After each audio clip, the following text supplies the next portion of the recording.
who of course is a Bright is a female dying breed. She is an insufferable shrew, level 17, and she has some consequences incoming. So is insufferable the class and shrew is the subclass, or is it the other way around? Insufferable is your subclass. Like you're just a shrew, but the specific type of shrew you are is insufferable.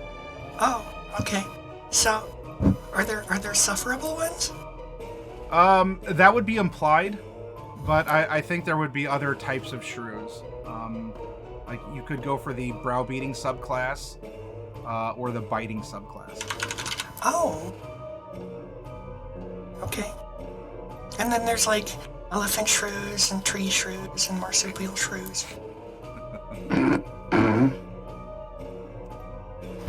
So, once more, we have the fade to black as Bright was caught up in this very potent effect that knocked out the party at the entrance to a presumably spider-infested cave.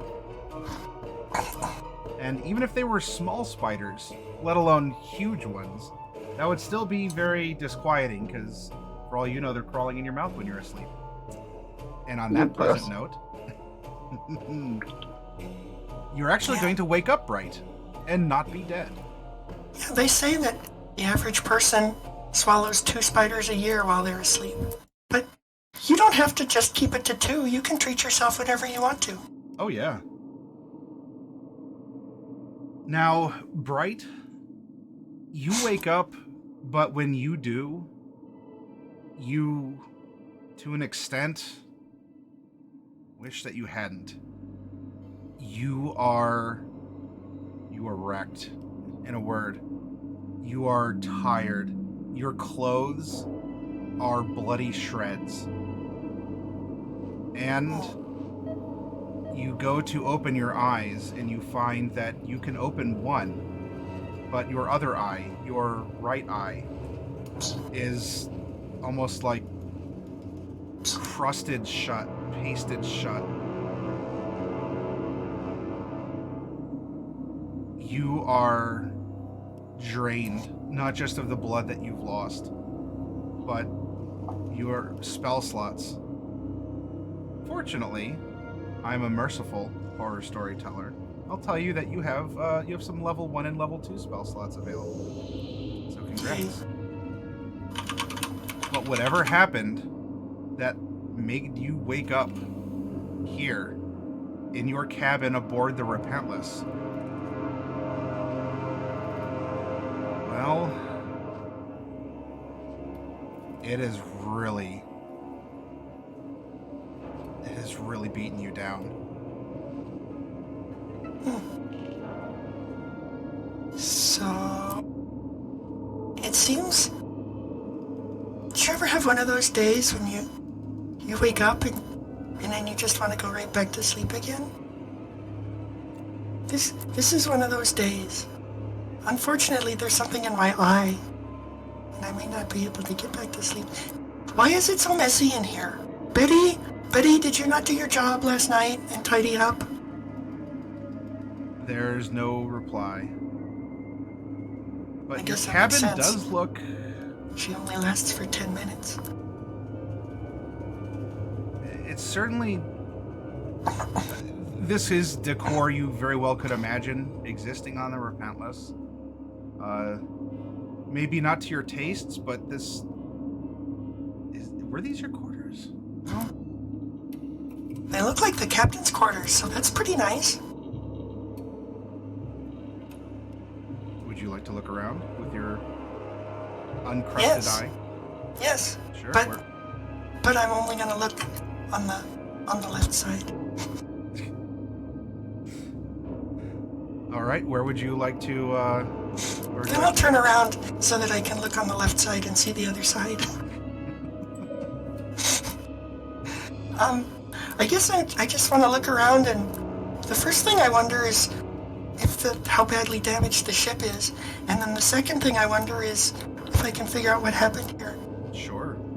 And then the third thing is if I can try to remember why I'm here in the first place, because I remember that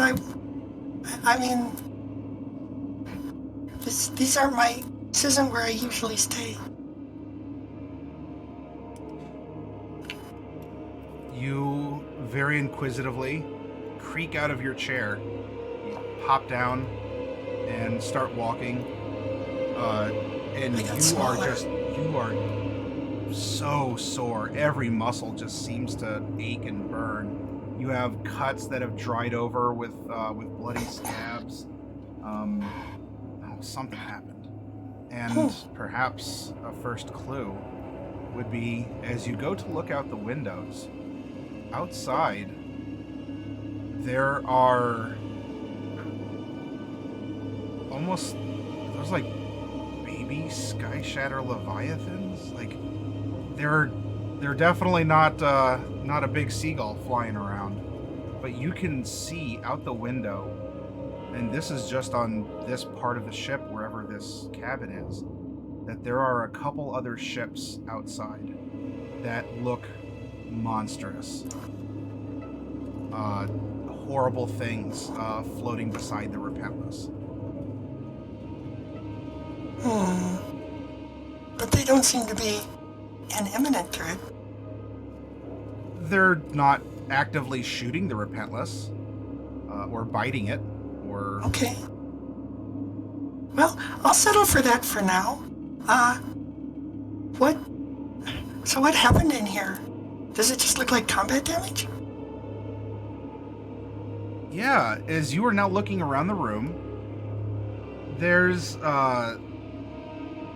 damage that had taken place in here. Not a lot. Maybe the room was disorganized or something. Maybe it actually had been searched through as things had been scattered around. So there is some damaged things, but there's also just a big mess. And the biggest mess, especially Bright, is on the inside of the door to the cabin. Now, we can't see that in the picture, but we're presumably in the point of view that it would be about where we're viewing. As you, barricaded this door with chairs, another desk. A lot of things here have been pushed up against the door to seal you in, but from the inside. Could be zombies. Can I peek out? Is there like a crack in the door? There's not a crack you can look through, at least not without removing debris, or like the barricade from the door.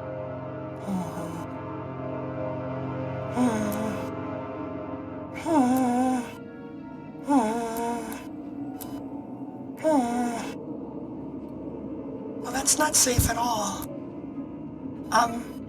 I'll just yell out, hello? Hello? Hello? Mordecai? Norallie? Go Professor? ahead and... Shelter? The ranking of the names in that order is interesting telltale as well. I would like you to make a perception, and this is not sight-based, so you can make it at a normal, just a normal roll. Okay. I guess I need to open my character sheet just a moment. You do have your level 1 and 2 slots and your cantrips. Yeah. So those could come in handy. Let me make a perception. There we go. Hey. Alright. 19. That's not bad. So you position yourself to the barricaded door, you're yelling out, and not exactly in reply, because it's not a, oh, hey Bright, good to hear from you. But you do hear Norallie reply with a terrified scream that sounds muffled through the door, plus a little bit of extra distance. But she's close enough where her scream could be heard. So, by scream standards, does it sound like, is it like a pain scream, or like a fear scream, or like a scream hello? Pain and fear. All of the above. Okay. Well, I guess I better unbarricade the door. There's a Norallie to save. Or try to? You can easily unbarricade it because it is barricaded in a fashion that would be logical for you. Like you're the one who barricaded the door. So everything is reachable to you and in an order which you can quickly unpack. That's convenient. Well, let's do that. Okay, this looks familiar. This is the regular Repentless. That's good. Well, to an extent. The Repentless as you leave the room. The hallways do have the old, twisted bioship look, but there's something more about it that almost seems monstrous. Not just creepily architect or built or designed, as that has been Selter's thing. This looks corrupted, changed. And if that weren't enough, there are signs of battle damage. We're talking the effects of various spells that have struck against the hallway to leave blasts and scorches. And there's also, maybe not the freshest of blood, but that's not a normal kind of ooze that you would find on the walls in the Repentless. Sticky, glistening. So something certainly happened here.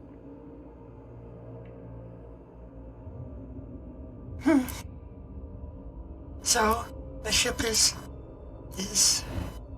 freaky and not just in the usual way. Correct. Okay. Well, I want to move towards where I heard the Norallie scream. Okay. Do you want to attempt to move stealthily, or are you just trudging down? How would you like to approach? No, I'm gonna have to move fairly quickly because, I mean, it's a scream. So. All right then. With a quick pitter-patter, tip, tip, tip, tip, tip, tip. Although maybe a little bit more of a squelch, as you are trudging through. Occasionally, like your foot would land in a puddle of hopefully only saliva from something. You hear like not a disjointed, a breathing, but it's a rasping, growling sort of a rhythmic sound.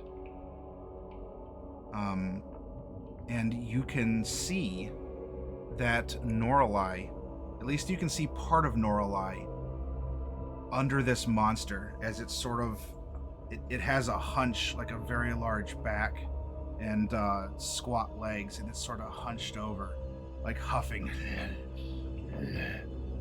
Norallie, so you could see Norallie must be slumped against the wall in the ground, as her legs can be seen on the floor, going beneath this hunched thing. Okay. What does it look like? Any kind of monster that I recognize? Does it like have the head of Mordecai, or anything fishy like that? No, that might be pleasant. No, this thing, this is a disgusting aberration.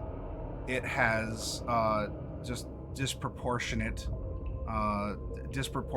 body parts. It oozes some sort of a slime on its skin. In parts, muscle and bone are exposed, but it almost seems like that's just how it's supposed to be. It's not even an injury. Oh. Okay. Well, I guess, does it appear to have spotted me yet? No, it must have just knocked out Norallie or something, and she's been like struck down, and it's over her. Okay, well, I guess I'm gonna have to use my wits, seeing as I don't have very many spells. So I'm gonna cast a minor illusion, and the sound I want to make with a minor illusion is going to be like a platoon of soldiers or men, all kind of, and then you know, making clanking sounds like swords and things coming from around the hall. And then one of them is going to say, "There it is, let's get it." And then the sounds are going to be, you know, like them drawing their swords and shooting arrows and things. Sure. You, And hopefully from the direction that doesn't immediately lead the monster directly to me.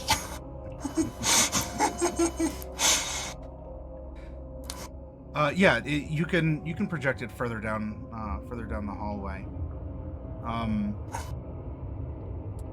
Which language are you simulating in this?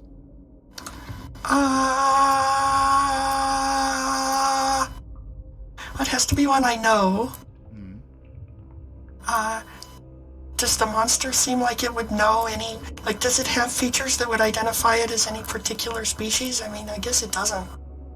Vaguely humanoid, but it can open its mouth and its jaw might melt into its chest to be replaced by another lower jaw that just sort of slides out from its skull. Okay. Well, I use common, but with a Shadowhar accent. Sure, okay.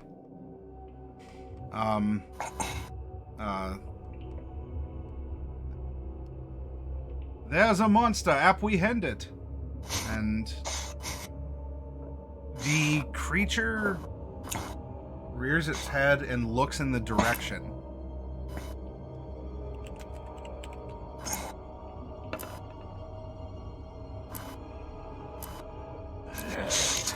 Well, I don't know what you rolled for, but I like it.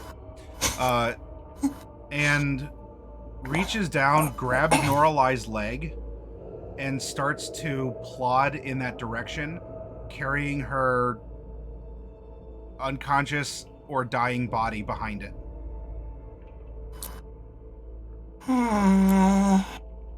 Her head bumping along the ground. Oh no. Oh no. Well, I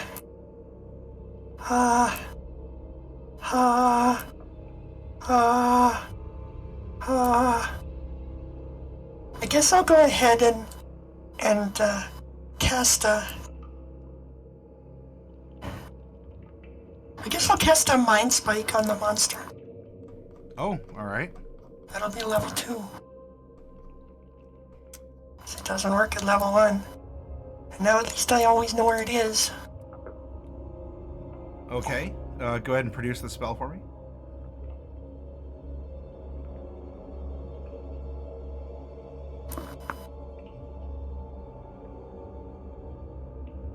Wisdom saving throw. Alright.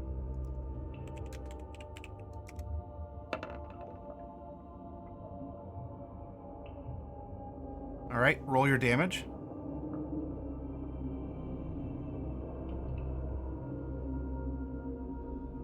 Okay. The creature staggers and gives out a gurgling roar as your mind spike implants itself into its mind. Oh, where it goes. And drops Norallie as it clutches itself.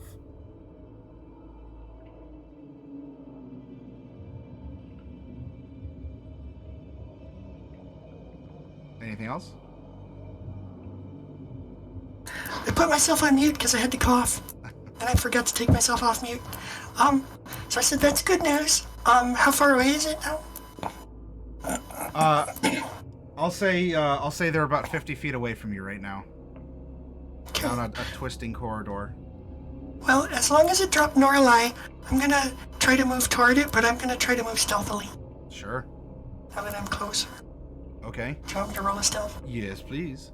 Okay, I'll roll a Certainly, stealth. there's a lot of places you can hide because it's very dark. There's a lot of these ridges and things that are comprising the hallway. Ooh, nice. I'm very stealthy. 24. And it's too bad I had disadvantage because that lowers it to a 24.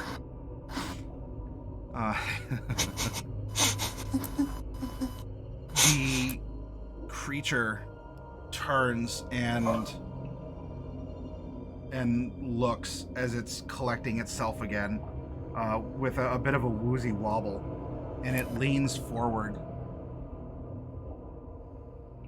trying to see what just stabbed its mind, or spiked its mind.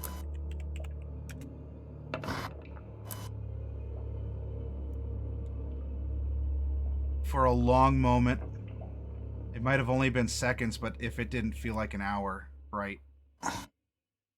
It lurches forward, and as you are hiding behind something here, you can almost see the profile of this horrific, dripping thing.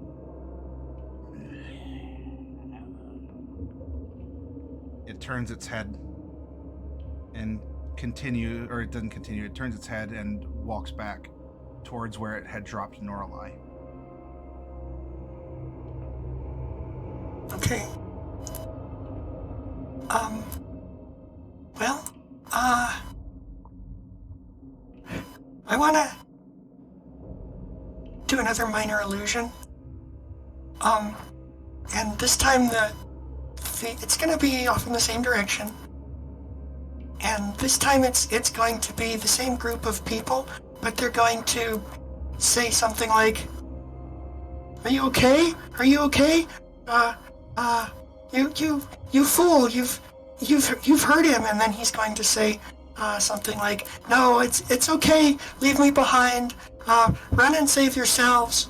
And then the others will start to run off, and then it'll just be him moaning for help. It'll be like down the end of the hallway. The creature, hearing the sounds, gurgles and growls, reaches down, grabs Norallie, and continues down the hall towards the sound. I'm grabbing Norallie. Well,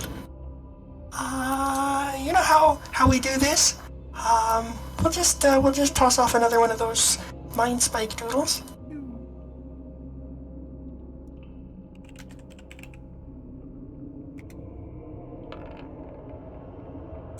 Roll your damage. Okay. If I can type. I can't. 9. All right. The number shall be 9. The creature staggers down to a knee that bends one direction, even though the biology seems that it should bend in the other.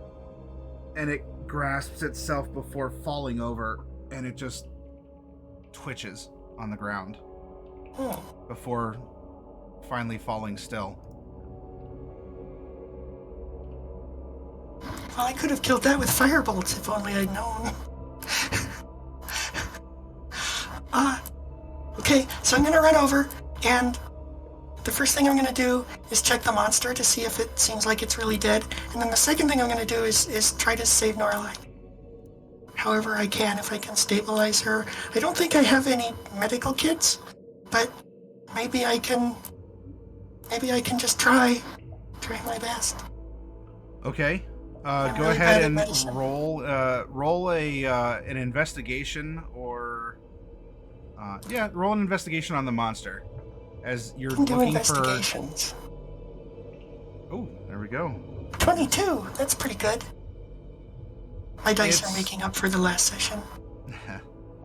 It's no longer actively oozing things or having pulsing body parts or growling, gurgling, throbbing, or anything else. It seems to be quite still. So, with reasonable certainty, you have killed this thing. Okay. Well, that's good. So, now on to Norallie. We have to save our Norallie. All right, go ahead and go over to Norallie and roll an investigation on her. I can do that. That's not as good. That's not as good at all. As you are trying to look around her, look at the things that she has, there is fortune. You can't spell misfortune without fortune.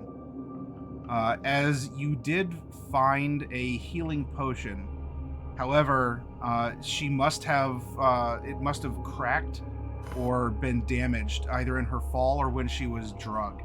There is a little bit left in a flask that you can pull the shard out from her hip and administer to her to at least bring her back to consciousness and effectively to be at 1 hit point. Yeah, that'll do. That's better than dead. Norallie, like you, is looking similarly ravaged. She has some cuts, and this is even beyond the shattered vial of healing potion that was embedded in her hip. It looks like she's been through hell, and not even the type that you had been through before. But her eyes flutter open as she's laying on the ground, and she looks up to you now for a change, Bright. Coughs, a little bit of like saliva or goo or whatever kind of sputters out, and help me up, Bright. Yeah, I'm not very strong, but I'll do what I can. You. She's just gonna sit up. She's still sitting on the ground, so you're about equal. Okay. Thank you, Bright. Ow. Oh, it'll never not hurt.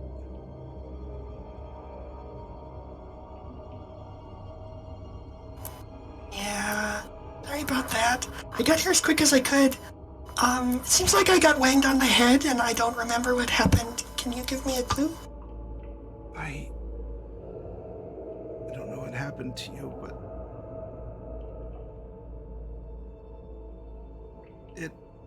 it was very sudden. We were on our way to the Sky Shatter Leviathan. We're gonna finally take it down, and just monsters. They started appearing on the ship, and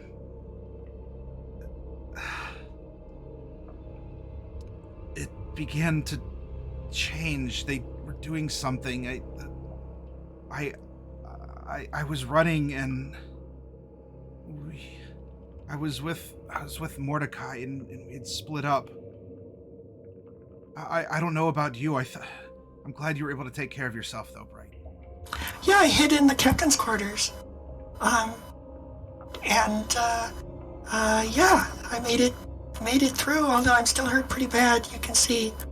I'm sorry, I can't do anything to help you there. No, I know, you're more on the supply side of injuries, but, let's see if we can get up, and let's see, maybe we can find Mordecai. Maybe he can help us. He's good at fixing these things up. Yeah. Or Selene? Do you know if Selene is still alive? As that term applies to her? I don't. I was with Mordecai. I saw him. We were in engine controls, and they started coming in, and I ran. I'm sorry, Bright. It's all I could do. Oh, that's fine. I know you did your best. Well, whatever happened in engine controls must have worked, because the ship, check it out, it didn't crash this time, so that's good. So I don't know. Maybe you fought them off, or maybe they took it over and they're just keeping it flying for now. Who knows? But do you think that's where Mordecai is, or do you think he went somewhere else? That's the last place I know he was. If we're still flying, maybe he was able to hold him off there. I wish I could tell you. She reaches down and kind of pulls a shard of glass out of her skin. Oh, yeah. Why does hurting feel better? You might want to leave those in there. I mean, you're mostly crystals anyway, so it shouldn't even hurt that much. Bright, I appreciate your attitude, but I'm sorry, Bright. I should be laughing, but I just can't right now. That's okay. I don't want you to literally split your sides. So let's see if we can make our way to the engine room.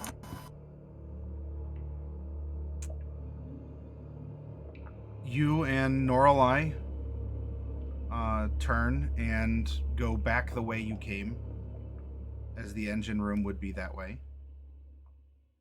Yeah, let's do that. Do you happen to have any other healing potions? I don't know how many more hits either of us can take, but I only found the one and it was almost all gone. It looks like it broke. Unless the cookies the captain keeps in the chamber heal. I don't, but if we can find Mordecai, I bet he can help. Well, I mean, you can never have too many cookies, isn't that right? If you can get one for me, I'd appreciate it, right? Sure. I mean, it's on the way. Yep. I didn't see any cookies when I was looking around, but I didn't search that thoroughly because there was a scream and the whole thing to take care of. Yeah, so scream, barricaded door, monsters floating outside the ship. Yeah, so I wasn't really focusing on cookies, but I mean, it seems like we have a minute, so we'll go ahead and see if we can get some cookies for. Okay. As you re-enter the captain's chamber once more, there is a plate of cookies. You might have eaten some. It doesn't look like a full plate, and there's some crumbs around. But just anytime you give blood, usually they recommend you eat a cookie, and judging from your wounds, you kind of gave a lot there, so... Yeah, sure. But there are a couple cookies, and you can grab one for Norallie if you want. Yeah, sure. I'll give her a cookie. I want to see if they have any special effects. She eats it, and it at least has this special effect of making her smile. And she says thank you, and gives you a hug. Well, that was nice. Okay, let's keep going. All right.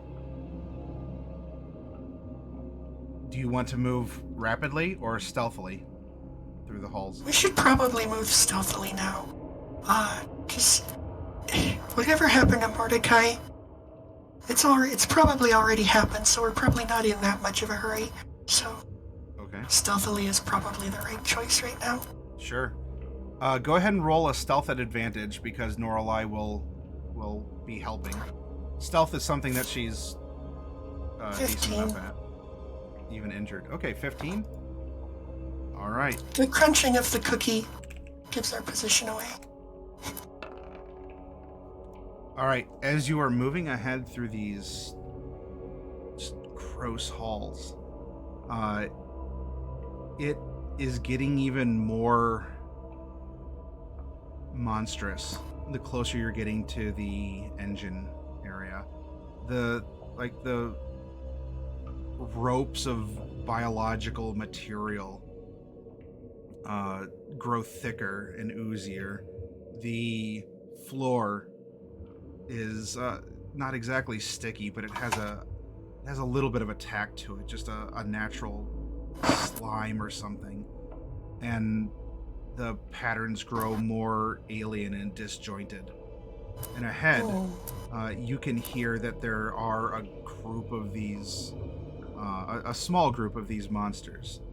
Not just the one, but maybe 3 or 4.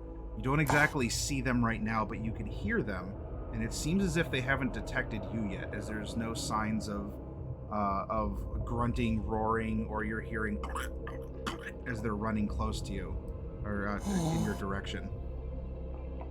Norallie, how much firepower do you have right now? Not a lot. Just trying to escape and survive is. I have my cantrips, right?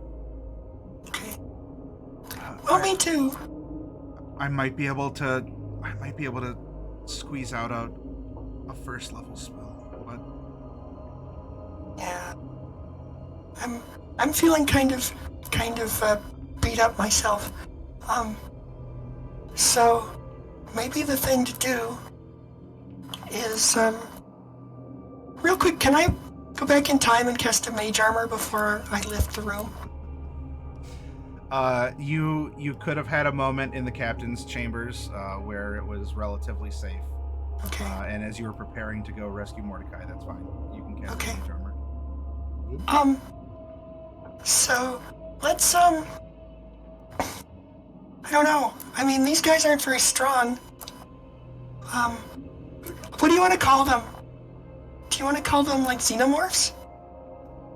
I don't know if I can even pronounce that, Bright. Can we just call them monsters? Okay.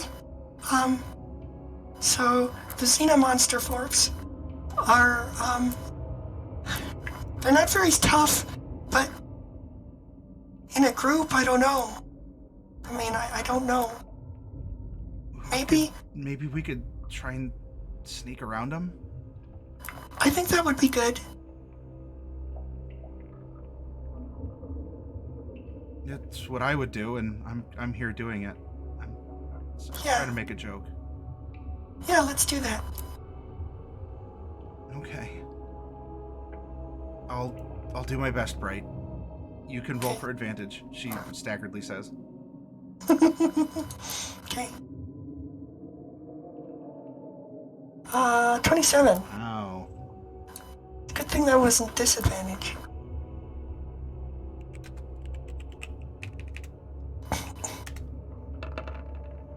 It's a good thing I picked up proficiency in it. You don't get to add those together. No, I'm not. I promise.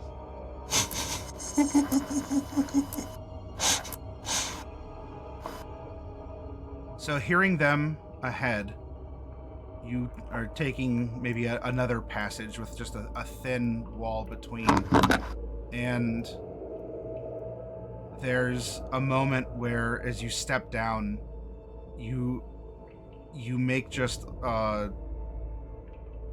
like a wet farty sound as your foot plunges into a little deep pocket of this goop, and you stop as these things that had been gathered ahead kind of grunting at each other. The grunts stop, and there's just guttural noises and some sounds of some deep inhalations. Maybe like they're sniffing? But if they're using their lungs, then these things must have massive lungs, or many lungs, or massive many lungs.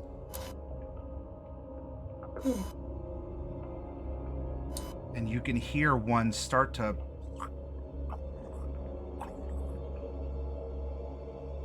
but it stops as you two are hidden. You've ducked into a crevice. As gross as the texture and the moisture is here.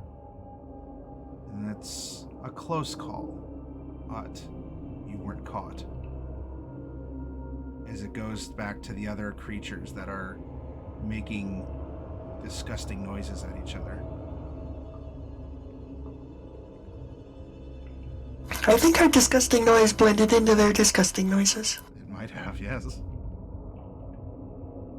Well, let's keep going if we can.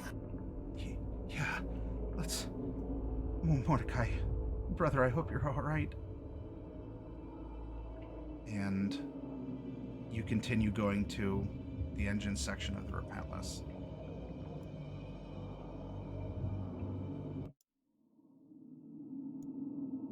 It looks a lot like the captain's cabin. Oh, there it is, okay.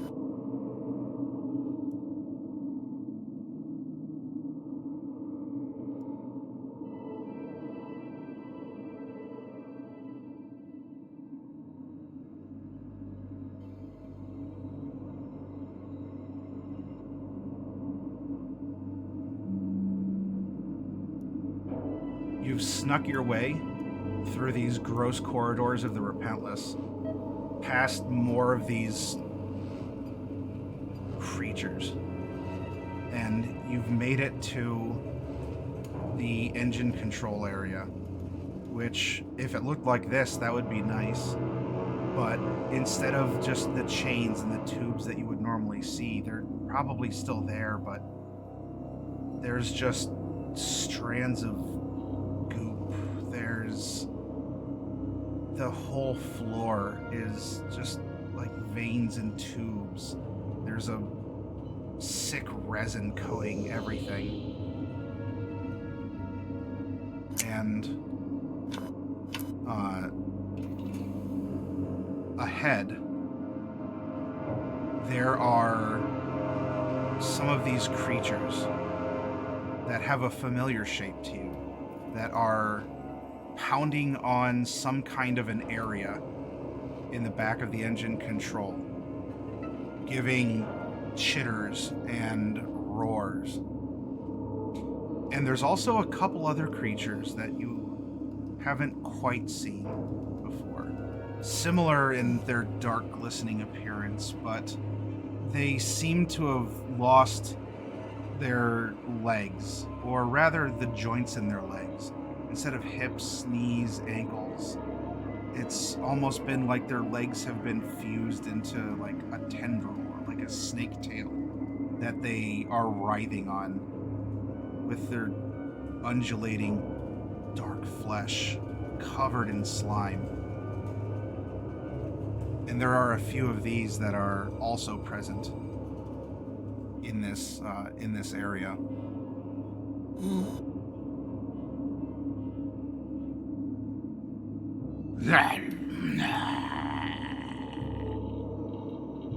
hear grumbles.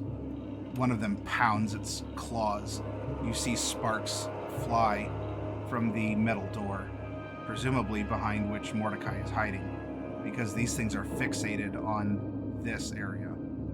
But there are a couple of these more snaky, slug-like ones that are patrolling the perimeter.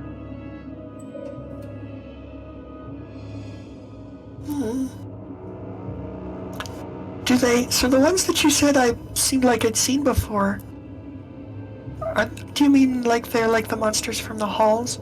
Yes. Or it's like, okay. And then these other ones that are like stiff-legged, but otherwise mostly humanoid?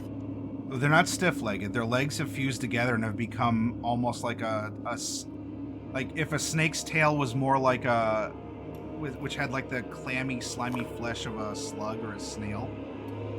Oh. Yeah. So they're like gastropods, but humanoid gastropods. Yes. Like snake men from the old XCOM. There you go. Okay. Well, that's not great. And how many are there? Just 3? There's 4 of the familiar hunched bestial monsters, and then there's 3 of these snake-like ones. And then one is all the way back. That's all the way back there. I see the Mordecai token. Is he here, or do I see him? He's presumably hiding inside this structure, since that's where the hunched bestial creatures are growling, and they're trying to scrape their way through because sparks are flying off of the metal. The 3, well, technically the 4 patrolling, because there's a hunched one up here.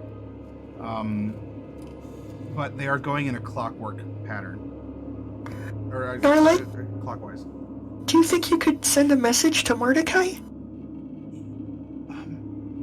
Yeah, I can try to. Keep an eye out. I am. And it's the only eye I've got. Yeah. I'm keeping it out. Sorry. She sort of ducks down, and even though she doesn't have to whisper, it's almost a force of habit when communicating, but you can tell that she says "Okay, thanks, bye" as part of it. Okay, that's good. And you taught her well. And she waits for a moment, and he's in there. He says that they're getting close. He can see little bits of light from the holes that they've rent.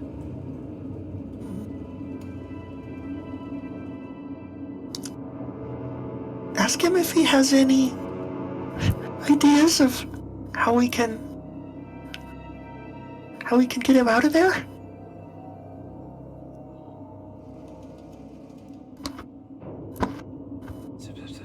Okay, thanks, bye.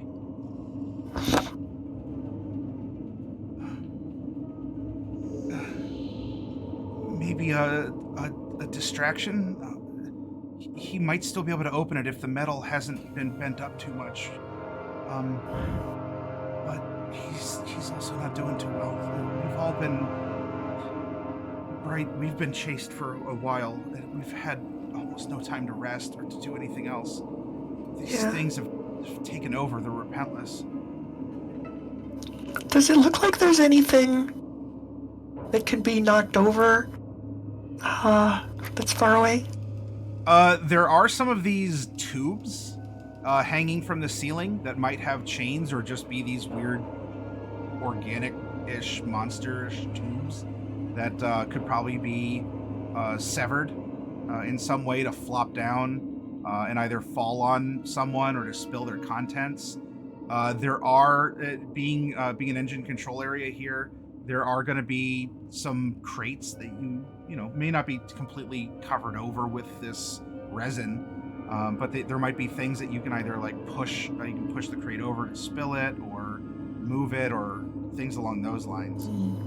There are some exposed parts of these pipes as well that if you needed to bang on something or rupture a pipe, you could if you want to do that.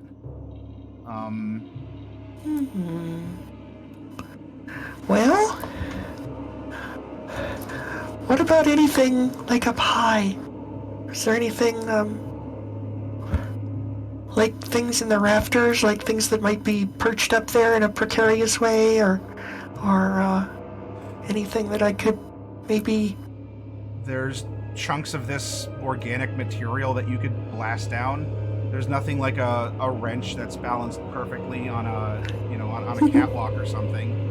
And then there's more of these chains or cords or organs that are growing on the interior that you could blast to fall down or spill out.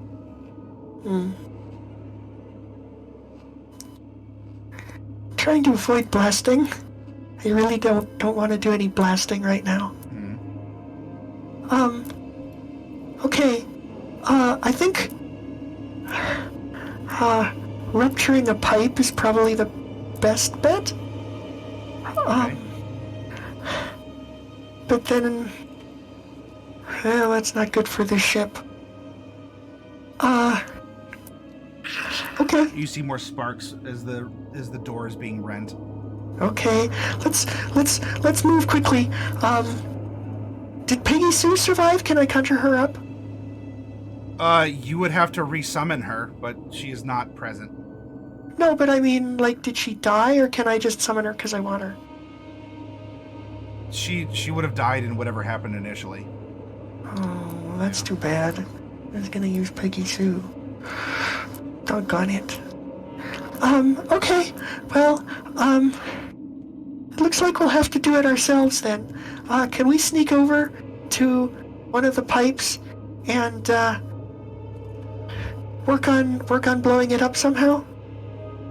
Yeah, I mean, between your penchant for pyromancy and Norallie's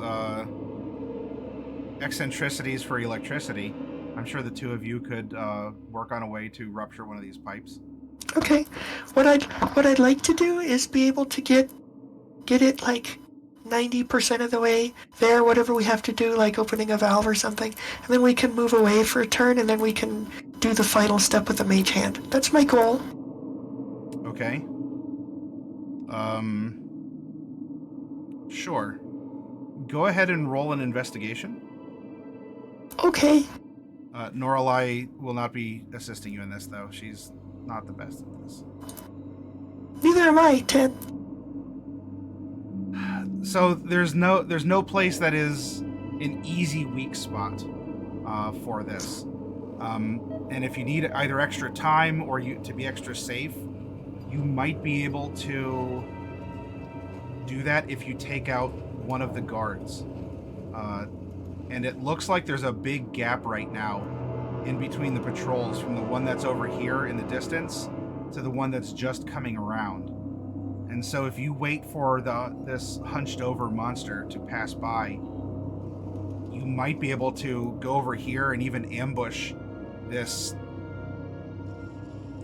greasy, slime traily thing next to the pipes, and that would buy you a lot of time as another one of these slow-moving gastropod ones would be coming around clockwise to take its place.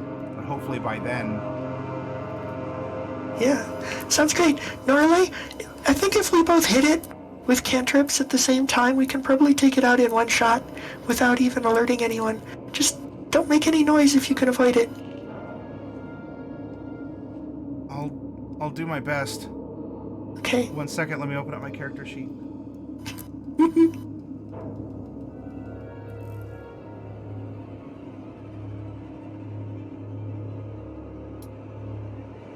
Alright, so not Thunderwave. Yeah, that's the opposite of quiet. I'm sure she's got a cantrip.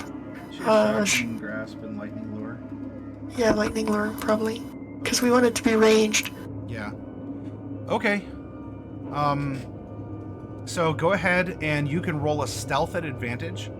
So you two can maneuver to a point to try and ambush this... 25! This more snail one. Ooh, nice.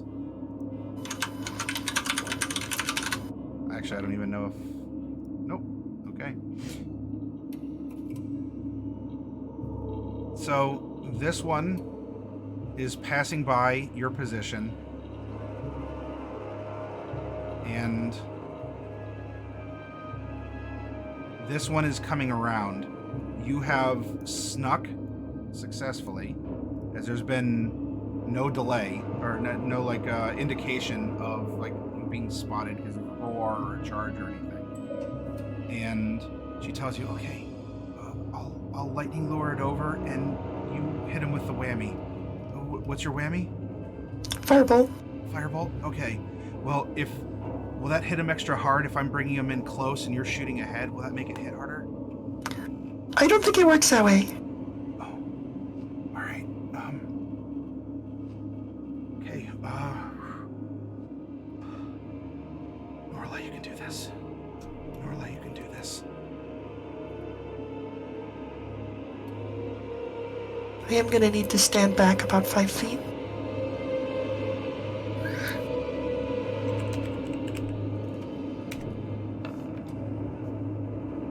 Okay.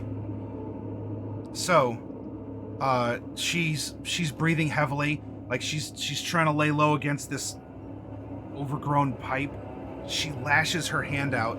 Lightning flicks out in a moment, wraps around this creature, and it's being drawn towards your location.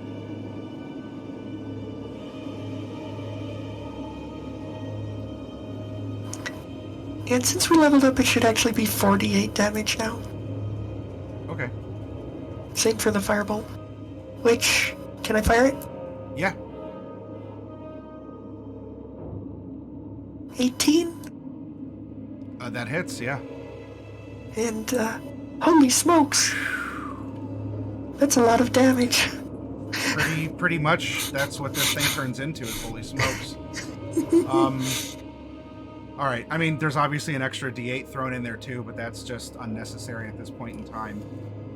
As the two of you go over, she lightning lures this thing in very literally the blink of an eye, pulls forward, and I guess that's how the physics work. It was being drawn in, the firebolt was going out, and your firebolt hit harder.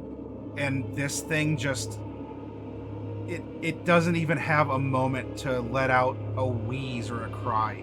All it does is it just slumps with its flesh bubbling as it's boiling internally from the electricity and the heat. It is certainly not moving. And all it does is like let off like a little bit of like a wheeze from steam escaping its soft tissues. I'm proud of you, Norallie. That was a good shot. We worked together and we got it done. We'll save Mordecai this way. Please. And you just hear another rent, and now his metal is being bent on the hinges. Yeah, let's do it. Let's blow up this pipe. Okay,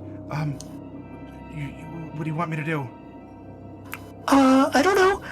Maybe we can, maybe we can just open some valves and things, or maybe we could blast something open.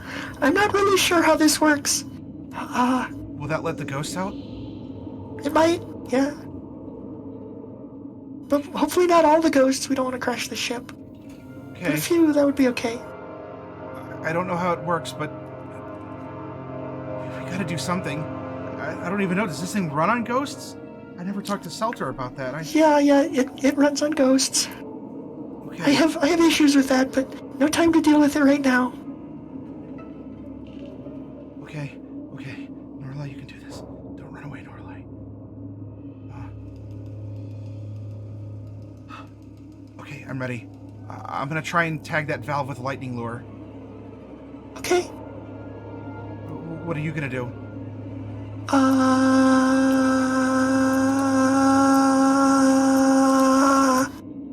I am going to, I don't have anything that's gonna work on it real well. I mean, I can always hit it with a firebolt. That's probably just fine, actually, for considering this situation. Yeah, that worked last time. Okay. All right. 1, 2, 3. Go ahead and roll. Yeah, I'm rolling. 20. Hey, all right. Yeah. The valve doesn't make a save against this, so she casts the lightning lure out. It forms and it just arcs through the metal. It's boiling off this putrescent flesh that is growing over things. As it turns, your fire blast goes off and very much compromises the structural integrity of the warp core. And there's a sound, maybe not worse than these monsters patrolling the hall, but haunting calls, screams of the dead that are filling and echoing throughout this place as entities begin pouring from the rupture in the engine core here. Okay. Now, I would need you to... Well, I don't know. I need you to tell me what you're going to do. These things are flying and seemingly have no love of these creatures, as they're flying in their directions as well. But so too, the dead might be vengeful against you all for, well, being alive. So how would you like to navigate through this ghost-filled engine room? Well, our priority is to get to Mordecai and save him. So if the ghosts are going to be attacking the abominations, that's just the old let's you and him fight that I've always enjoyed. So let's just try to stay out of their own way and make our way towards Mordecai as fast as we can. We probably don't have time to really move stealthily right now. We're going to have to move quickly. Okay. But I want you to make an acrobatics at advantage, as you and Norallie are just going to have to high step, hop, twirl out of the way of an incoming ghost, and to try and dodge as many of these wraiths as possible. Acrobatics. That's not really my thing. But let's see how I do. 14. 14? Well. All right. All right. The only thing that's better than the player rolling well is the DM rolling badly. This is true. There's a couple close calls as some of these incorporeal undead swoop down to sap your life, damage your body, to rend it apart. But so too are these ghosts rending at these abominations, these aberrations, these things, whatever you want to call them, monsters. But you can hop, skip, and jump your way over to the door that they were rending at. And sure enough, Mordecai is inside this chamber. You can see him through the various holes in the door. Okay. Well, so Mordecai, good news and bad news. Good news, We've created a distraction, and it's probably safe for you to come out. Bad news, the ship is probably going to crash now. But hey, one thing at a time. Right. One thing at a time. We also have to be sure to get out of the engine room before the door comes down and closes, like it does whenever the warp core breaches. Yeah.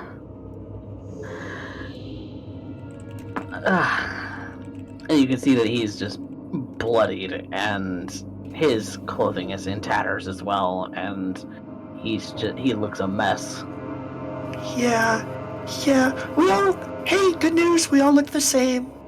We're Chroma Company now because of red splotches everywhere. But let's get out of the room and then we can swap stories. Right. Let's get out of here. Sure enough, there's an alarm that begins going off, and whatever is in whatever automatic, whether it's mechanical or biological, things are happening to try and stop this breach of all the ghosts. The place is going to be sealing off, and, well, fortunately, you have Mordecai with you. Mordecai is not a stranger to acrobatics, so you're definitely not going to get hindered. So between you or Mordecai, one of you can roll acrobatics at advantage. Well, that's an obvious choice. I'll take it. Acrobatics. Oh, that's a dirty roll. Okay. My All right. acrobatics were actually better, but hey, we'll take it. I'm hurt. I'm injured. All right, Mordecai, you're definitely hurt here, as you go to do something that would be very standard for you. There's a ghost that comes down, and I need you to make a charisma saving throw, please. Oh joy. Oh, big ol' whoppity whoop. Okay. So this thing flies in front of Mordecai, and its eyes and mouth open up wide as an unearthly light pours forward. Mordecai is able to resist it, though you swear, Bright, you see like 3 hairs, like 3 bangs just turn silver, right in front of your very eyes as this thing goes to drain the life from Mordecai in front of you. Well, he has a silver streak anyway, so it'll blend in. Instead of at the temple, though, it's in the front. It was trying to drain his life, and Mordecai has a little bit of practice resisting this or controlling it, but he managed to shake off the ghost. And I need one more acrobatics to see if you can escape the swirl of the undead versus the aberrations. Does it have to be me, or can it be Mordecai again? Let's have this one. This one's you, because Mordecai is injured and shaking off a ghost, and you're trying to lead everyone forward. But you still have advantage, because Norallie is still good at theirs at 21. 21? All right, using your size to your advantage. You dip, dodge, weave, etc. Well, now that I realized I can do it by hopping and skipping, that comes much more naturally. Yes. And Mordecai, you roll out of the way of these deadlights of the ghost, and you follow Bright. It's a little bit more of a grounded take. You're ducking underneath pipes instead of parkouring over them, and sort of diving through railings. You have a very direct, ground-based approach. But you do end up reaching the end of the engine room. However, between the 3 of you now, I need all 3 of you to make a dexterity saving throw.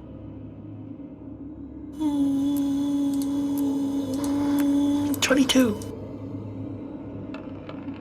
Bang. I am having a bad time. All right, Mordecai, you've been severely beaten. You fall short. Your foot gets caught in a pile of just this squidgy goo that's coating the place. You fall forward. Bright, you have the highest reflexes in a sense here of the group. Norallie has made her way through, but she turns back around. Mordecai, brother! Do you want to pull Mordecai through, or is this a sorry and you want to leave? I have to try to save him. He's the key to figuring this out. All right. Also, it's Mordecai, and I can't just leave him behind. All right. We're besties, remember? You grab on to Norallie's tail, duck back underneath the closing door. You grab onto Mordecai's hand, and with a concerted effort between you and Norallie, you pull. And as you pull, the door closes. Mordecai, your tail is severed in half as the door pinches it off effectively. It racks you with pain, and you're not dying, but you pass out at least for a moment from the pain.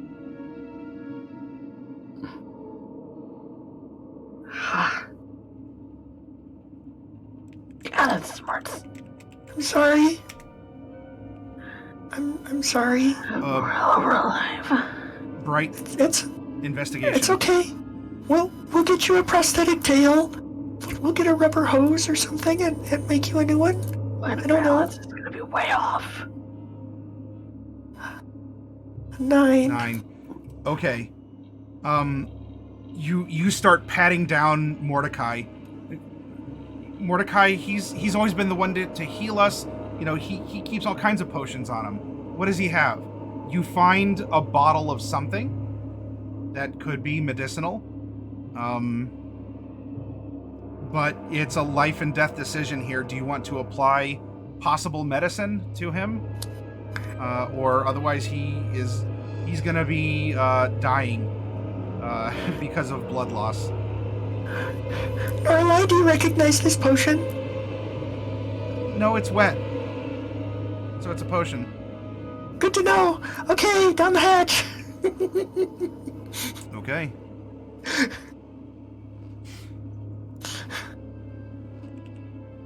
I hope it's not a potion of detonations. Those are always fun to drink. Okay. You administer. You go to administer it, and some of the potion is spilling. As you're trying to get this down in an emergency. Mordecai, you are stable, but you also have 1 hit point. You're barely clinging to consciousness, and wouldn't you know, there's just enough juice in that potion that you're awake, but so too are those nerve endings that are firing in that quickly formed scar tissue on the stump of your tail. Sorry, Mordecai. Good news, the pain will keep you awake. Yeah. Let's move. Let's move. Oh, I've done Where are we this. going? Says Norallie. Not here. Not here would be ideal. We can, Norallie, or Mordecai, do you know, is Selene or Selter, are they okay? Do you know? Selene went to the bridge. She went to the bridge, stupid woman.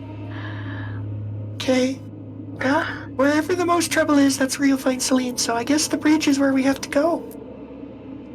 Alright. Norallie, you can do this. Norallie, you can do this. Norallie, you can do this. As her mantra begins. And the 3 of you are almost literally limping your way back to the bridge. My balance is completely thrown off. I'm sorry. Maybe we can, tie a rock to the end of your tail or something. To the end of what's left of your tail. I don't know. I'm sorry, Mordecai. It's okay. We did the best we could. I'm not very strong. It's just not my thing. And I'm sorry. That's okay. I just need to hang on to the wall. Because otherwise I am going to fall on my ass. Doing so becomes both easier and creepier, Mordecai. As the closer the 3 of you limp to the bridge, things go from this dark resin, like a wet chitin, almost now to like living meat and bone. There's tubes for fluids or something. There's ribs. There's even maybe, hopefully, it's only a breach in the hull that's causing a slight wind here and not some sort of breathing. But the further you get to the other end of the Repentless, the meatier, the more developed the corruption becomes.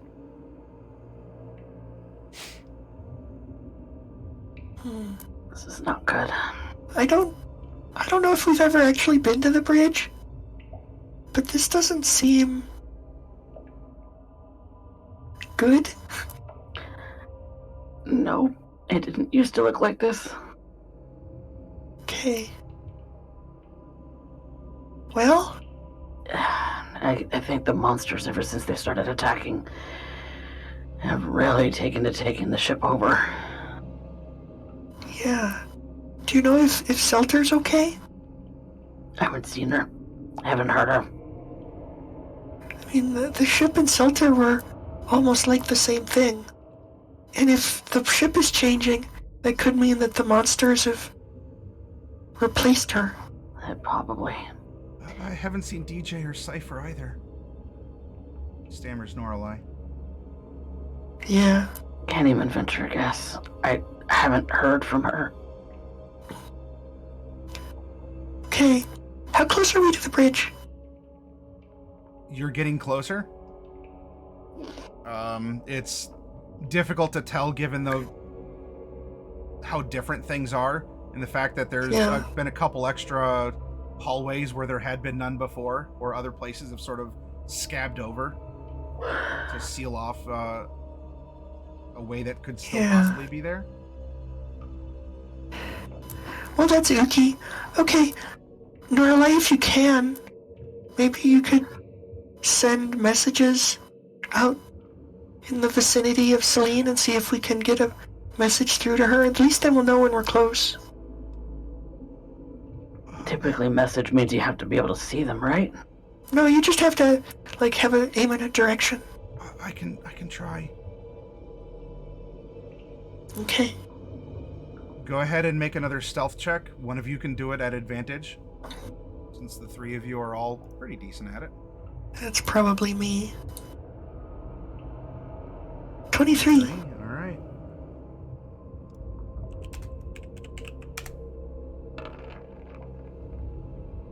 Okay. You Still don't get to add those together. You no longer see the hunched creatures the further away from amidships and even the rear that you come from. You do see more of these like snail-like or slug-like ones, or almost like they're traveling on like the foot of a clam, just like a goopy tongue underneath a twisted body. And there's a very unnerving clattering sound that you hadn't heard before coming from ahead. And it grows louder very quickly. The three of you kind of goop yourselves into a recess to try and be out of sight and to not make any more noise.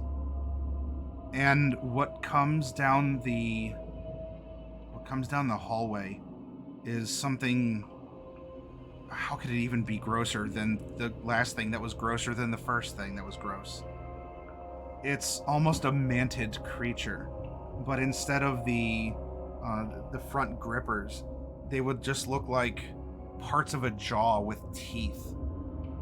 And the head itself seems to be more jaws and teeth that it clatters and clacks together, making that shivery enamel sound as it's clicking and clacking down. As sort of a bloody saliva drips out of very open pores in the gum/jawbone that comprises its front limbs. And it stops and it clicks and it clackers and it gets very, very close once more to where Norallie is hiding, and she's trying to keep it together. She's really trying.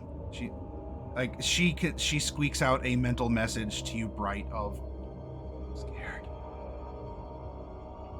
She makes no noise, but she talks to you with her message. And what is it? What did she say? I didn't scared. Catch it. And even though it's mental communication, it conveys that emotion and that fear as this terrifying thing is close, possibly just on the verge of being able to discover her. But it's made no attacks. It's made no roars or sudden movements, but it has been sniffing or equivalent around. In my response to Norallie, I'll tell her, see if you can message and communicate with it.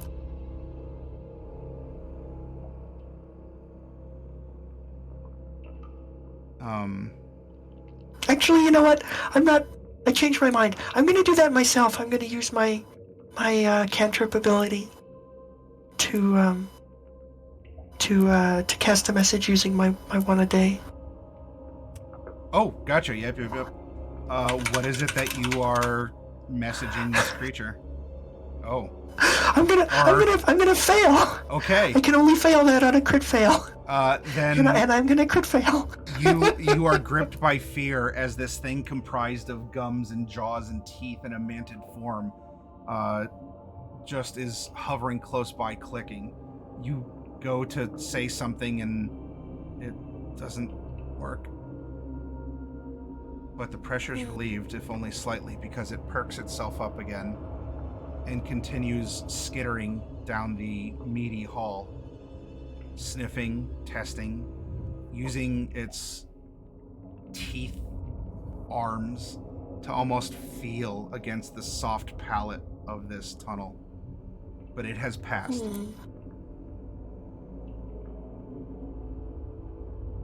Wow. I wonder what that was. Mordecai, have you ever seen anything like that? Norallie, I'm still proud of you. You didn't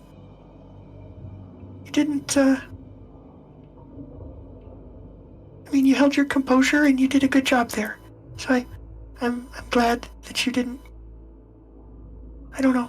I'm just glad that we're all still alive. Whenever I see something like that, I get worried.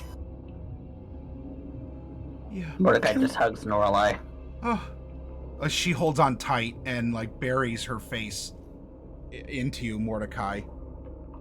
I don't want to die, Mordecai. I don't want to die.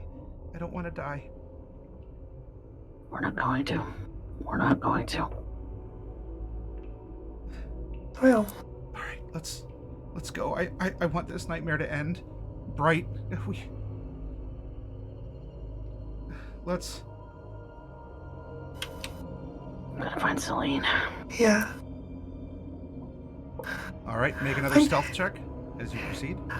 One way or another, I'm sure it'll all be over in an hour.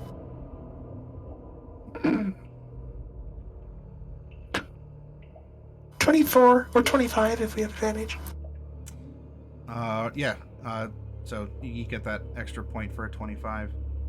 You continue to sneak, and you pass a few of these manted creatures, more of them, and now you're not even seeing any of those gastropod style ones. It seems to be whatever these mouth horrors are that are around. And the bridge is open before you. It's not sealed behind any sort of a barricade or of a metal or flesh, but it is there. There is almost like a humidity hanging in the air, though, making it somewhat difficult to see inside, as there's just like a pulsing heat that comes out, and it's a wet heat as well. as there's a fog, and at the same time, like, you just almost hear drips coming from inside the bridge area. Well, those mouth monsters aren't so bad once you get used to them. But I guess we have to see what's in there. Norallie, do you think we can communicate with Selene from here? I can try. And she tries and tells you that she's not getting a response. Well, we still have to find out. That worries me. Hey, and good news, the ship hasn't crashed, so they must have done whatever damage control they needed to.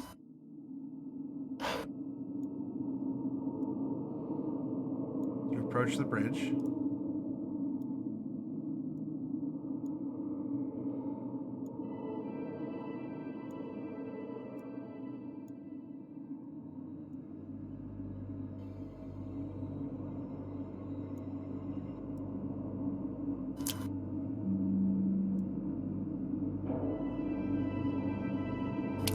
Cool looking. We should spend more time here. Selter has spared no expense.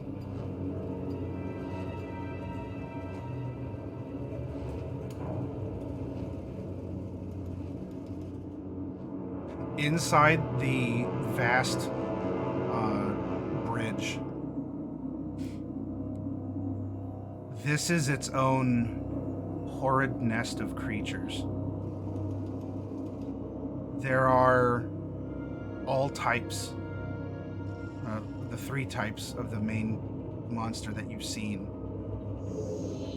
And someone who at first glance appears like a twisted monster, but unfortunately isn't. Selene is suspended from the ceiling, almost cocooned to it in this meaty resin. She's swollen. And there are some of these biological tubes that are entering her.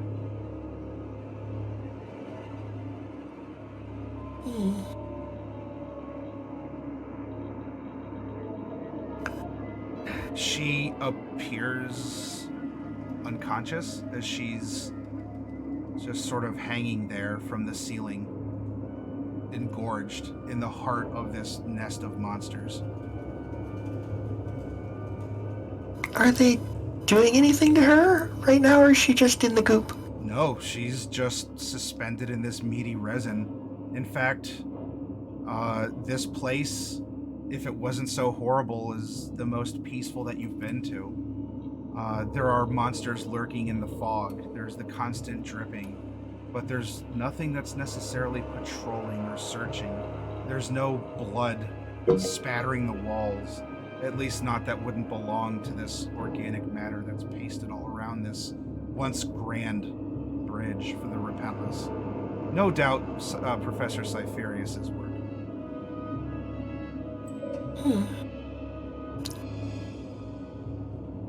Well, they seem... I don't want to say they seem friendly, but they don't seem like they're immediately trying to kill us.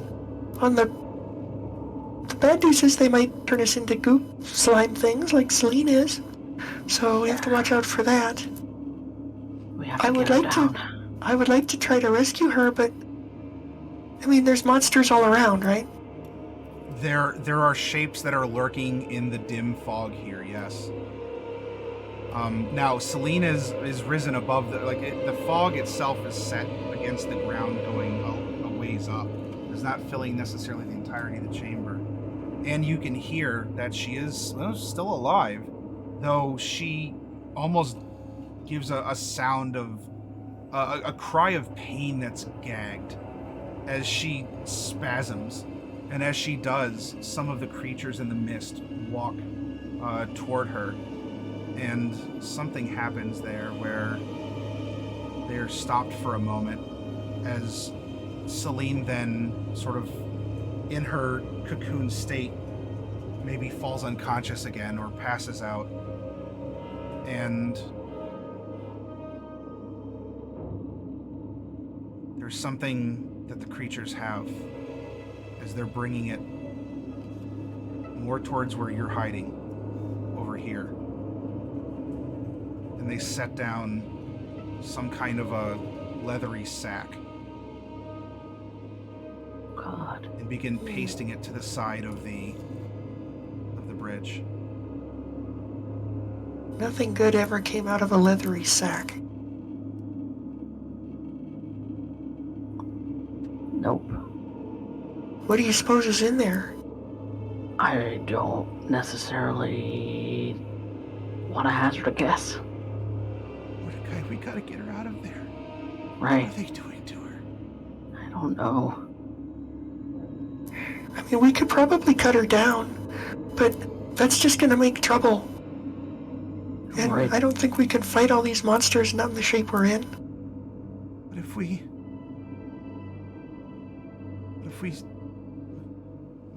Mordecai, do you want to distract them? Maybe Bright can go in and help Selene, and we can take care of the monsters.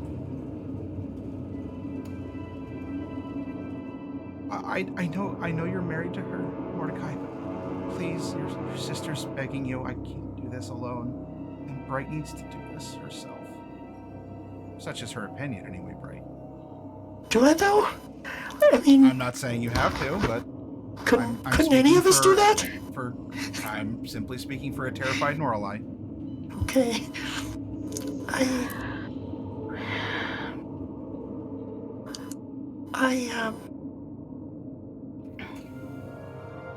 I trust you for this, right, Bright? Well, I don't have any smells left, and I don't think Mordecai has many left either. yeah, do you have anything, Mordecai? Very little. Been kind of keeping the reserve tank in case all of us need a slap patch in a minute. Yeah. I wish I knew more about what was happening to her in there. And I'm not even... Does anybody... Oh, I've got a knife. I always carry a knife with me just in case I need to do a blood spell. That's convenient right now.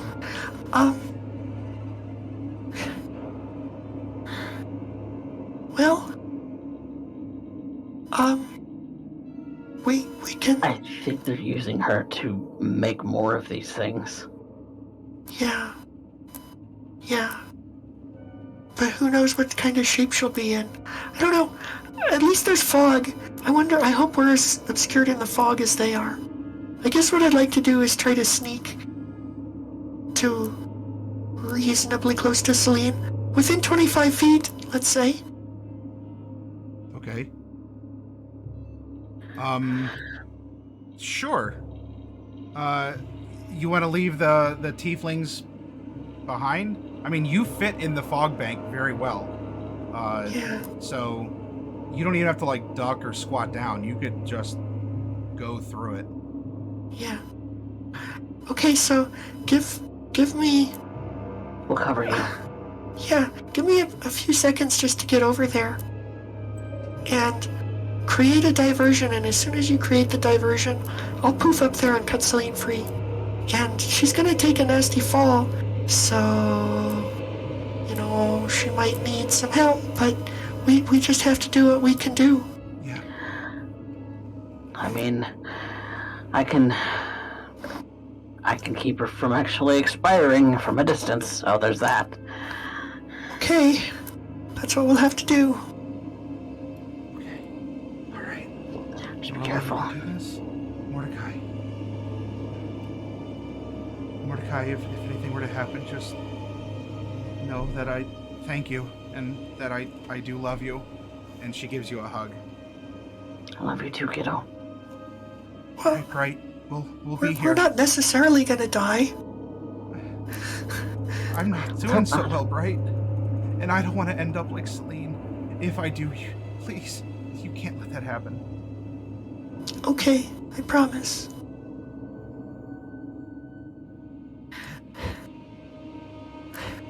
Okay, Right. well let's execute the plan. And while you're going solo, you can make a stealth at advantage because of the fog dampening vision and sound. Yeah, I'm obscured. Ooh, 29. That's That's a green green. number. All right, Mordecai and Norallie.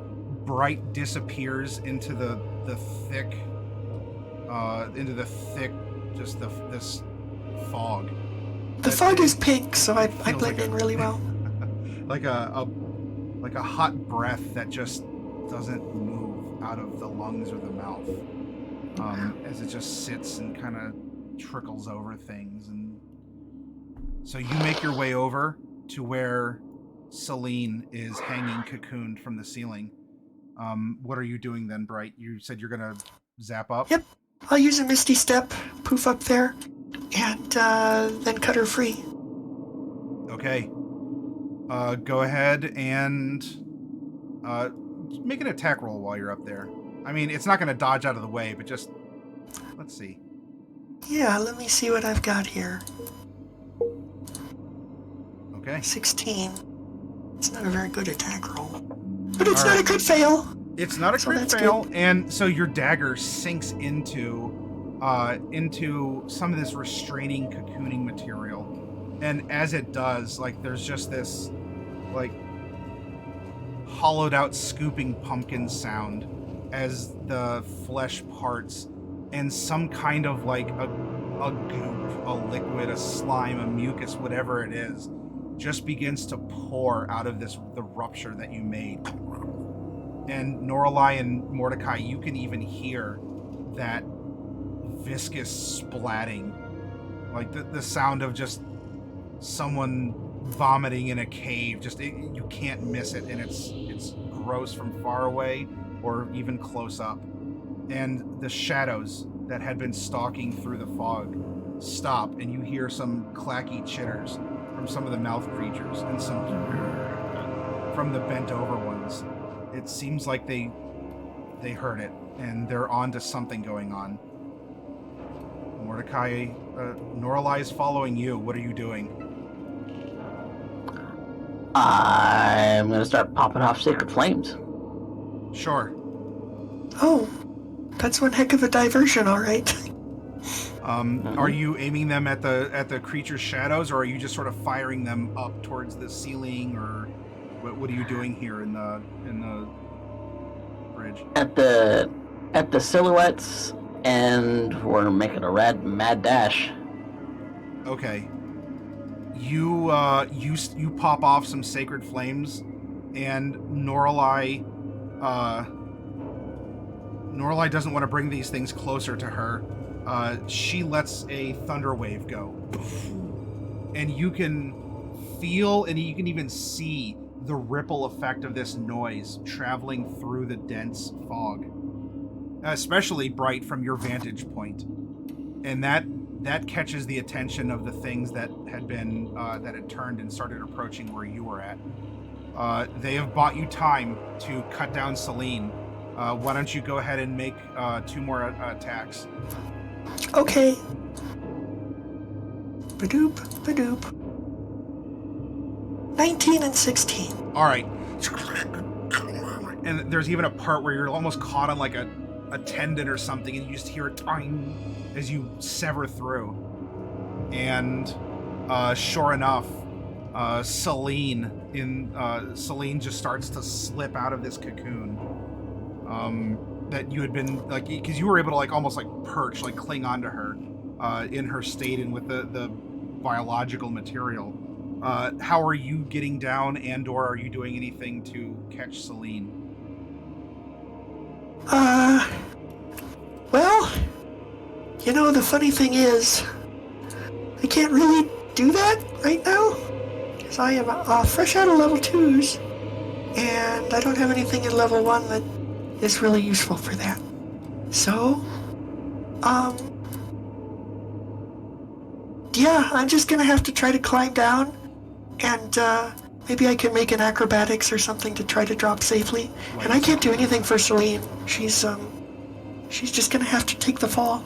Well, if you want to try an acrobatics with Selene, I will allow you. I will allow you an acrobatics at disadvantage if you want to try and save her as well, or impose yourself to somehow lessen or soften the blow. I can't afford to roll acrobatics at disadvantage. Okay. All right. Mordecai's just gonna have to patch her up. All right. Go ahead and roll your acrobatics then, Bright. You can do it normally. Well, I guess I could have rolled it at disadvantage. It wouldn't have. Well, no, I would have gotten smushed by her. All right. So, you land with Selene in a tangled, fluidy, goopy mess on the meat of the deck. And as you do, Selene does give like an oof, like the wind was kind of knocked out of her, or at least she felt the pain. But then something else seems to fill the chamber. It's a scream. It's not from Selene, and it's not from you, even though you probably like bonked your elbow or hit your knee, and it really hurts. There's two really high-pitched screams coming from the entrance to the bridge. And Selene's eyes flutter open, and she looks up at you, Bright. Well, good news. We cut you down from whatever you were in. Bad news? No idea what's gonna happen next.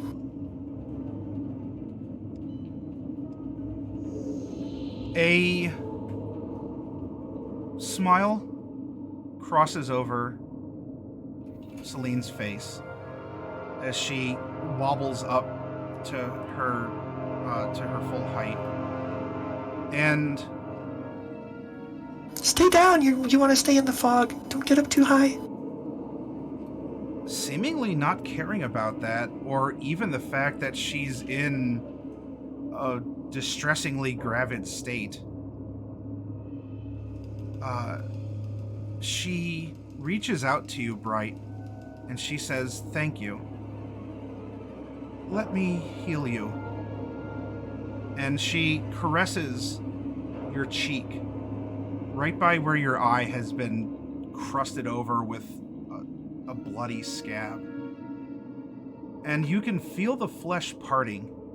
And as it does, something goopy falls down your cheek.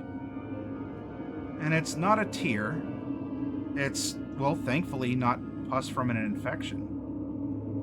But as you see, she pulls her arm away from you, and where the finger was that she had used to thank you and slowly caress your cheek, a black slug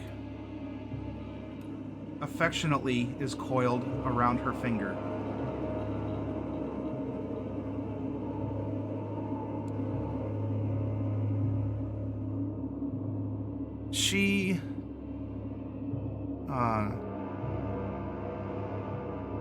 She looks at it and looks down at you, and your mind goes into a whirl, and you stagger, disoriented, as your vision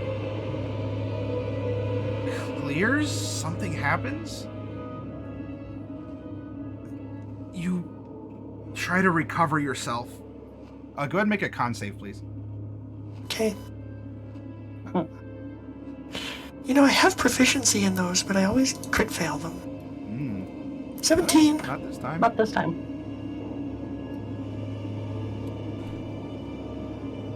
You quickly regain yourself. And when you do, the bridge is not covered in slime and meat with fog. The monsters lurking in the dark in the tunnels look like uniformed Shadowhar Navy. that lie unconscious, almost fanned out and laid out on their backs from the screams of the two terrifying, hideous monsters standing where, well, they're monsters simply because they don't appear as such, but because they appear to be working with the monster in appearance that is behind you. As you turn back around to face Selene, having looked at these two standing over the unconscious bodies, smiling, back to Selene. Selene is a humanoid entity comprised of hundreds, thousands of these writhing black worms. And where the both of you stand is under some kind of a containment tube or some sort of a magical cage.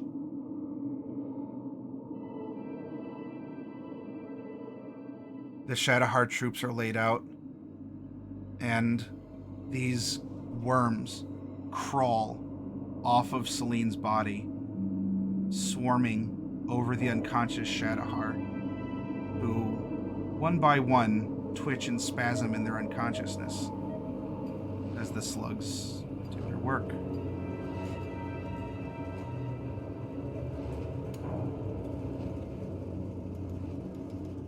I really do have to thank you, right? Says Selene. And before you return to my service, I wanted you to see what it was that you had done. And I hope you appreciate all of the gifts that I will bestow upon you from this point forward. As her body morphs and grows like a living, writhing shadow over you. And it is here, right, that your story ends.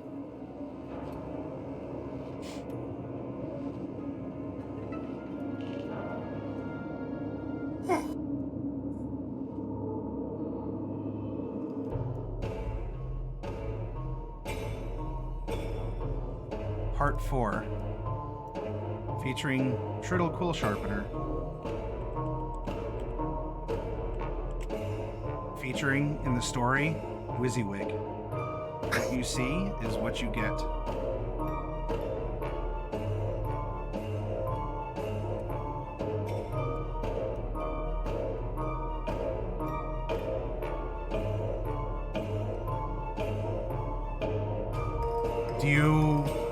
Well, number one, did you like your story? Yeah, it's pretty good. Pretty good. I'm not sure if I should still be in character. Your choice. The adventure is over, so whatever's better for I forgot that I'm still on video. Let me go off video, and then I can come out of character. That's how I work.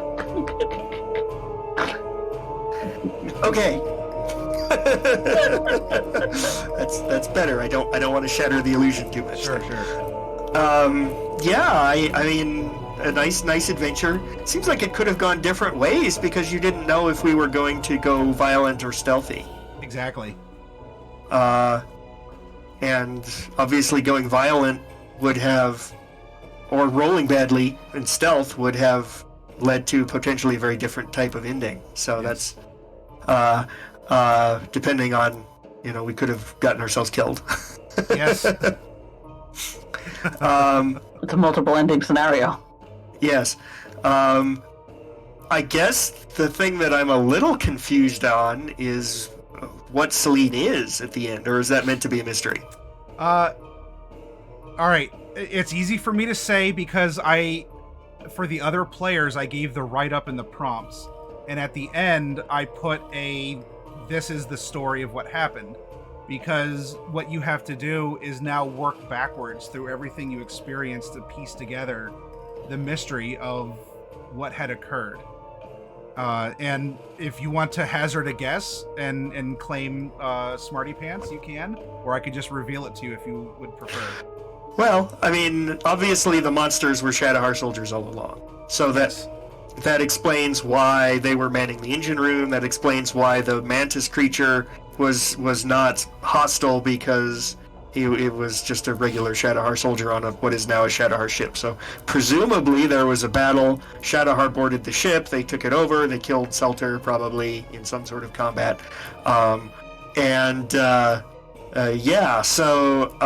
That must mean that the slug creature is some kind of Shadowheart creation or experiment that they have decided to bring aboard the Repentless for some reason. Given that Selene was being used to birth new creatures, and since she was birthing new monsters that were actually Shadowheart, it seems like perhaps the Shadowheart are cloning themselves, cloning new population of some sort.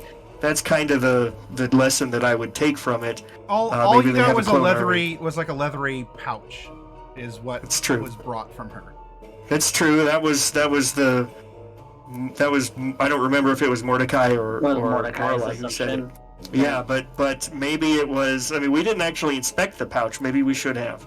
But if we were under the illusion effect, it might not have been an accurate inspection anyway. But it could have also been like some kind of a portal, that they were crawling out from, rather than actually being created in it. So, but since she said gonna bestow gifts upon you for my service, I mean, we know that the Shadowheart have their young emperor, right? And then we also know that they're vampire themed. Neither of those really seems to match with the nature of this creature. No.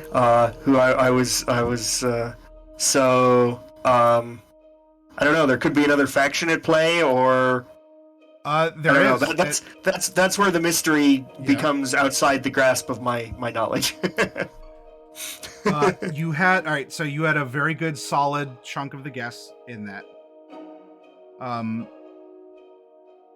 Your service would be the fact that did you know that warlocks can act, are still mechanically viable, running off of intelligence and not just charisma. Right. And so you would be a warlock to the Great Old One. At some point, the Repentless was infested, because remember, the Repentless was, as was mentioned by Norallie, was going to take down the Sky Shatter Leviathan. So, you were on your way for the big bad evil guy showdown. And not only that, you were under escort by the Shadowheart Aerial Navy, which of course, under this illusion, would look like monsters floating outside the Repentless, because they're the bad guys. So at some point, the Repentless was infested, and the Shadowheart Navy accompanying it on the final voyage to fight Shonuroth boarded to help and kind of effectively SCP the situation. Since the ship was... You need the Repentless to take down the Sky Shatter, let alone to possibly be able to breach into Shonuroth or something like that. Right. So a major fight ensued against Cypher and Selter, or Scyther if you prefer, who was compromised. What was it? Sulfur. Okay.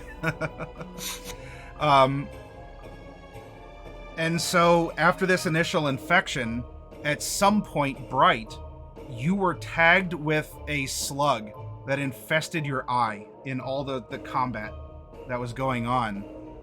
And the others of the party were also infested with slugs. Though Mordecai and Norallie and Selene, of course, were more heavily infested to varying degrees. So yeah, you were tagged, and so you were escaping the monsters of the Shadowheart who were trying to contain you because you had been infected, and they wanted to either remove it or destroy you or something. So after a battle, you had holed yourself up in a room and barricaded yourself. and the others were still out there that the Shadowheart troops were trying to hunt down and try and contain the breach of these slugs that were going around. And so the one slug that you had, which was acting sort of on orders of its queen, was giving you the vision of it's almost like the enemies abound spell, or I think that's the name of it. Yeah. And so all the Shadowheart turned into monsters, and your friends were the beautiful, wonderful, shiny, happy people that they always have been. Poor helpless Mordecai. Those big mean monsters are trying to break in and get him. And so, of course, you had at least level 2 spell slots left. You were being shown a way to try and free your queen, which you successfully did after rescuing the other infected party members. You made your way there. You breached the containment that the overly I wrote it down as the Slither style mother of these slugs. If you'd seen that horror movie, then you'll know what I'm talking about. No, I haven't. So are these slugs related to the slugs that like Hiram had? They're the same kind of slug? 100%. Yeah. Yes. Yeah. Okay. But yes. So you ended up freeing your queen, who then thanked you by slugging the Shadowheart Navy. So now she controls the Shadowheart Navy and the Repentless. And you would get a very good reward of being a warlock in good standing to an extension of the Great Old One. Interesting. That's pretty cool. Since it was almost a literal fade to black of you being overwhelmed by a tsunami of slugs. Wonderful. Yeah, but I don't mind, because that's my patron. Yeah, see? It's the best reward you could get that you're told to accept. Is to explode in joy at your patron taking you over. Yes. It would probably be the best thing that you've been told that ever happened to you. Yeah. It was when we got to the bridge that I began to suspect that things were not as they seemed. Ah, okay. Because the mantids. Well, that's why I said to Norallie, let's see if you can communicate, or why I was going to say, let's see if you can communicate. And, but then it went wrong because I crit failed. I conspired with your dice. Dice fudger. It was meant to be. So that was fun. I guess I just didn't associate, but now that makes sense because the Shadowheart weren't really in league with the slug creature. They were containing it. They were so the that good makes guys, sense yeah. why I'm like I don't associate this with anything Shadowheart-y, and that's because it's not yet, at least. So that makes sense. Yeah, if you're a xenomorph, you're going to see the Colonial Marines as monsters, and you're going to want to defeat them, and that's exactly what happened. Exactly. But the Colonial Marines are the good guys. Well, depends on. And when we wake up, we have spiders to deal with. Yeah. Because you all are actually going to wake up, and you're going to now need to worry about what just happened in this spider cave. So, at least we're going to PG-13 terror. I'll turn the mature tag off. But I do want to. I want to thank all of you. I know that Darkwolf had to dip, but it's. And this lethality. This wasn't one that really involved the other three players that much. So being missing Darkwolf wasn't the end of the world, really. Yeah, I was able to fill in. It was just an opportunity for her to do a little bit of acting and see if she could put on a convincing show that she is still sweet and pure and innocent, and needs the big, strong, brave Bright's help to rescue her older brother.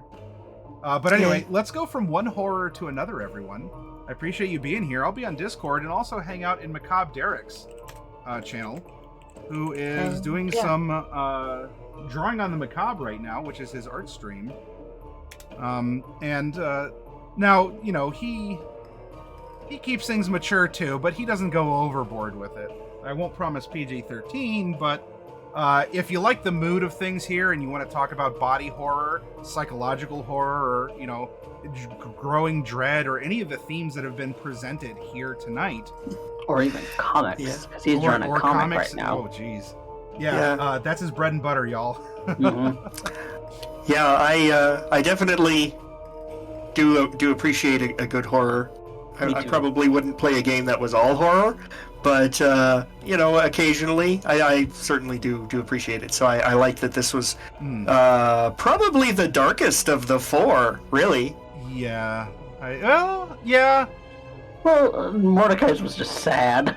Yeah, I mean, Mordecai's was sad. Celine's Because was already in her cry. backstory, so we already knew that. And then Norallie got one that was a little more lighthearted. So Yeah.